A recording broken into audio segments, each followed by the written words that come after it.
বয়স যে কেবলই একটি সংখ্যা তা আবারও একবার প্রমাণ করলেন বি টাউনের জনপ্রিয় তারকা। ক্যারিয়ারের পাশাপাশি মাতৃত্বের আনন্দ উপভোগ করতে বয়সের কোনো বাধা থাকে না, সেটাই যেন দেখা গেল নতুন এই খবরে। ৪২ বছর বয়সে মা হলেন বলিউড অভিনেত্রী কারিশমা তান্না।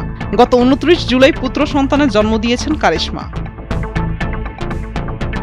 সামাজিক যোগাযোগ মাধ্যমে যৌথ পোস্টে এই সুখবর সবার সঙ্গে ভাগ করে নেন কারিশমা বরুণ বঙ্গেরা দম্পতি।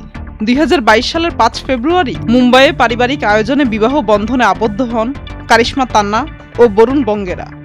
বিয়ে ৪ বছর পর তাদের সংসারে প্রথম সন্তানের আগমন হলো। চলতি বছরের শুরুতে কারিশমা তার মাতৃত্বের খবর প্রকাশ্যে আনেন।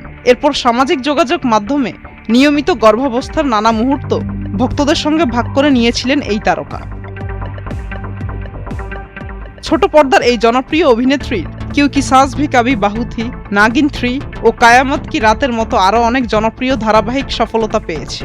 পরে ওটিটিতেও সফলতা পান তিনি। ২০২২ সালে মুক্তি পাওয়া হাস হাস এবং হংসাল মেহতা পরিচালিত স্কুপ ওয়েব সিরিজে তার অভিনয় বিশেষ প্রশংসিত হয়।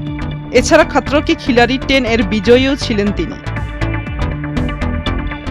উল্লেখ্য, ক্যারিয়ার ও ব্যক্তিগত জীবন নিজের শর্তেই গুছিয়ে নেওয়া এই অভিনেত্রী গর্ভাবস্থার পুরোটাই বেশ সাবলীলভাবে অতিবাহিত করেছেন। বিনোদন জগতের বয়সের তোয়াক্কা না করে ৪০-এর কোঠায় মা হওয়ার ট্রেন্ডে এটি কোনো নতুন ঘটনা নয়। প্রিয়াঙ্কা চোপড়া, বিপাশা বসু কিংবা কারিনা কাপুরের মতো অনেক তারকাও তাদের ক্যারিয়ারের সঠিক সময়ে গ্রহণ করেছেন মাতৃত্বকে।